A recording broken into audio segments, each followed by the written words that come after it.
Preocuparse por cosas que están fuera de tu control es darle entrada en tu vida al estrés y a la ansiedad, que terminan por robarte la paz. La palabra de Dios nos enseña a no afligirnos por nada, por el contrario, a presentárselo todo a Dios en oración, creyendo, confiando que Él nos ayudará y en su momento oportuno Él obrará. No pierdas tu paz.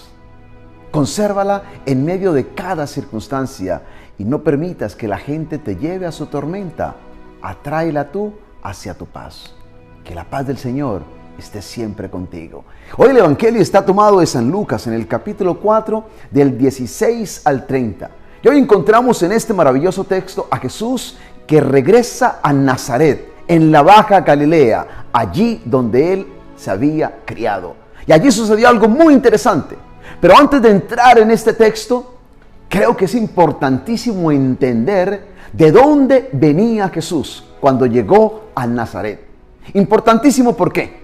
Porque el Evangelio nos dice que Jesús venía de ser tentado por el demonio y llegó a la región de Galilea fortalecido, lleno del Espíritu Santo. La tentación puede generar en una misma persona dos reacciones. O te puede debilitar o te puede fortalecer. Recuerda que la tentación en sí misma no es mala. Según el apóstol Santiago, somos tentados por nuestros deseos que nos seducen y que nos arrastran. ¿Dónde está el pecado? El pecado está cuando cedemos a la tentación. Pero en la medida en que tú y yo resistamos a la tentación, vamos a poder vencer y vamos a ser fortalecidos en nuestra vida cristiana, en nuestra vida de fe. No es malo ser tentados. Es algo normal la tentación. El problema está cuando cedemos. Pero en la medida en que nosotros resistamos, en la medida en que tú y yo peleemos la batalla de la tentación con la fuerza que el Señor nos da, vamos a ser ciertamente fortalecidos y vamos a salir de allí victoriosos. Recuerda siempre que en cada tentación podemos recurrir al Señor, al sumo y eterno sacerdote llamado Jesús, porque Él mismo estuvo sujeto, expuesto a la tentación. Por lo tanto, Él entiende lo que es una tentación y Él viene siempre en nuestra ayuda cuando le pedimos esa ayuda. Siempre en la tentación, ante la tentación, podemos recurrir al Maestro, a nuestro Salvador Jesucristo, sabiendo que Él nos va a ayudar y nos va a dar la fuerza y la gracia, no solo para resistir, sino para vencer. Jesús, nos dice el Evangelio, llegó a Galilea lleno del Espíritu Santo. Y qué hermoso. Empezó a recorrer cada lugar enseñando en las sinagogas y todos le alababan. Este texto nos da a entender lo que es un poco la vida de Jesús en esos años silenciosos antes de comenzar su ministerio público. Mucha gente se pregunta, ¿y qué hacía Jesús durante ese tiempo? Bueno, básicamente podemos entender que Jesús trabajaba en un taller de carpintería, en su taller de carpintería, como ciertamente los sábados, el día séptimo, iba a la sinagoga, porque según este texto, esa era su costumbre. La sinagoga, no podemos olvidar, en tiempos de Jesús, era un lugar muy especial para los judíos, porque era el lugar donde ellos se les enseñaba la ley. Allí conocían la ley, pero también había oración y adoración. Allí ellos escuchaban la explicación acerca de la palabra de Dios que habían escuchado ese día. Y encontramos a Jesús que llega al pueblo donde Él se había criado, Nazaret, en la Baja Galilea. Y qué hermoso, ¿a dónde va? A la sinagoga. Sí, va a la sinagoga y allí se le da la oportunidad de leer el libro del profeta Isaías. Jesús era un maestro popular, pero ahora Jesús para este momento ha agarrado cierta fama, es conocido, es alabado en muchas partes y se le da la oportunidad de leer el texto del profeta Isaías, que lo encontramos en Isaías en el capítulo 61, versículo del 1 al 2, y que dice básicamente esto: el Espíritu del Señor está sobre mí y me ha ungido para llevar la buena nueva a los pobres, dar la vista a los ciegos y poner en libertad a los oprimidos, a anunciar el año favorable del Señor. Cuando leemos el profeta Isaías en el capítulo 61, el texto sigue, pero sucedió algo muy interesante. En ese momento Jesús hizo una pausa, cerró el libro, se lo dio al encargado de oficiar la ceremonia y dijo estas palabras tan poderosas: hoy mismo se ha cumplido la escritura que ustedes acaban de escuchar. Hoy mismo, en Él se cumplía aquellas profecías. En Él se estaba dando cumplimiento a esa bendición que era el reino de Dios que había llegado a Israel. Él era el Mesías, Él era el ungido. Y por supuesto vamos a ver luego cómo a través de su ministerio Jesús realizó todo esto que Él mismo proclamó aquel día. Y dice la palabra de Dios algo aquí que realmente quiero que hoy nos detengamos para que escuchemos. Dice la palabra de Dios específicamente en el versículo 22. Todos hablaban bien de Jesús y estaban admirados de las cosas tan bellas que decía. Estaban admirados, estaban fascinados. Por supuesto, estaban sorprendidos. Esos hombres no cabían en esa admiración por Jesús. Hasta este momento, todo va muy bien. Pero hubo algo que cambió todo.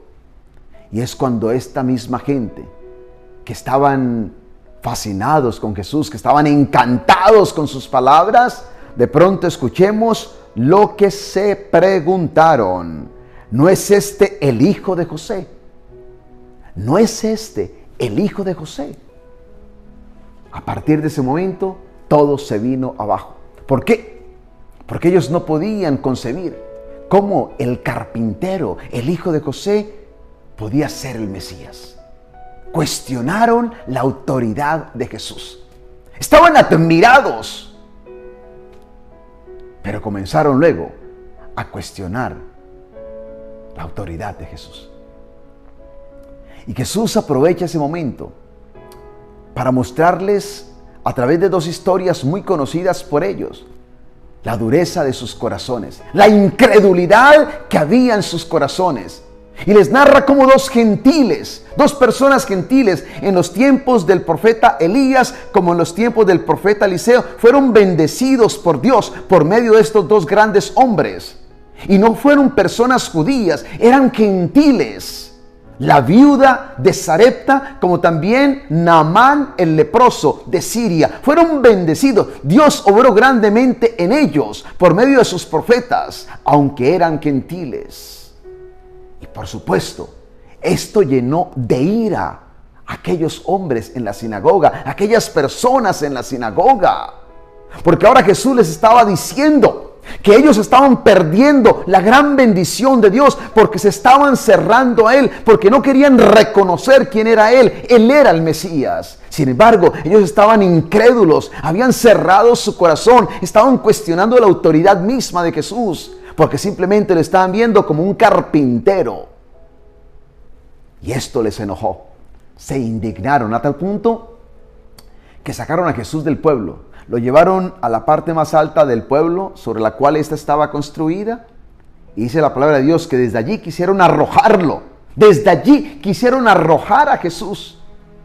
¿Pero qué hizo Jesús? Dice la palabra de Dios en el versículo 30. Pero Jesús pasó por en medio de ellos y se fue.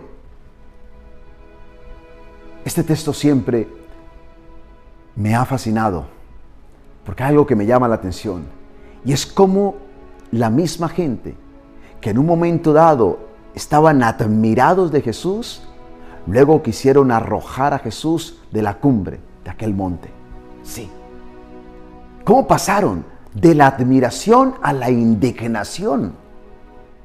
Y todo sucedió simplemente porque Jesús les habló esta gran verdad. Cómo los gentiles en los tiempos de aquellos profetas fueron los receptores, los beneficiarios de la bondad de Dios. Y cómo ahora estos que eran judíos no estaban abriendo su corazón a Jesús. Y esa misma propuesta del reino iba a llegar a otros. Otros iban a abrir su corazón a Jesús. Y esto les enojó muchísimo. Pero siempre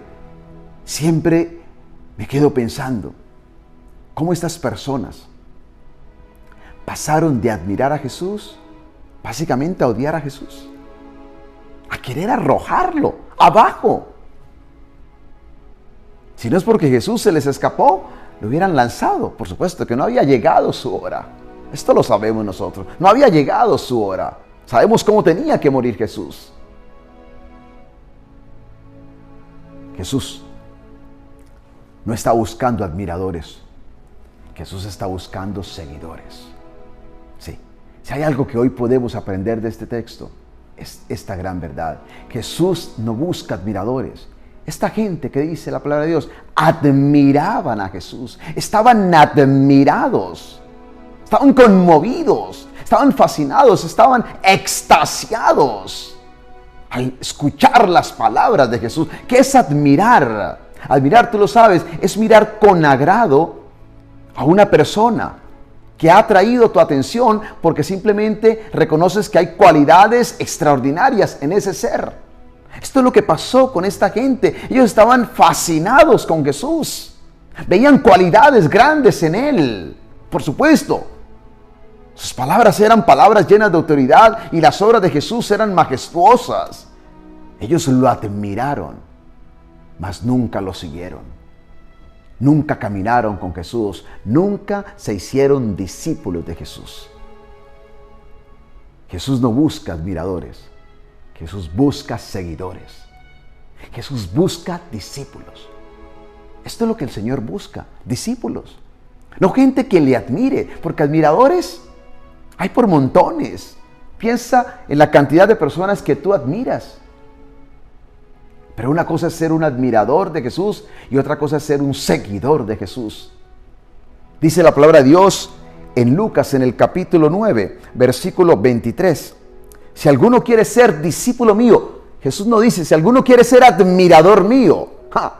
Si alguno quiere ser discípulo mío, es decir, Jesús no busca admiradores, sino seguidores, discípulos. Y dice Jesús allí, niéguese a sí mismo, cargue con su cruz cada día y sígame. Y sígame. Es que este caminar cristiano es un seguimiento a Jesús. Es seguir a Jesús. Y para seguir a Jesús, tenemos que tener primero un encuentro personal con Él. Hay que conocerlo primero para poder seguirle. Tú no puedes seguir a alguien que no conozcas. De ahí la importancia de tener ese encuentro con Jesús para conocerle, conocer su bondad, conocer su amor, conocer su vida, conocer sus palabras, conocer su vida. Para poder ser seguidores del Señor y no admiradores de Jesús. Un admirador es simplemente una persona que desde lejos ve, admira, se fascina, pero no se compromete, no se involucra. En cambio, un seguidor es el que se involucra, es el que se compromete, es el que se esfuerza y procura ser como Jesús. Ahí está la gran diferencia. Ahí está la gran diferencia. O somos admiradores de Jesús o somos seguidores de Jesús.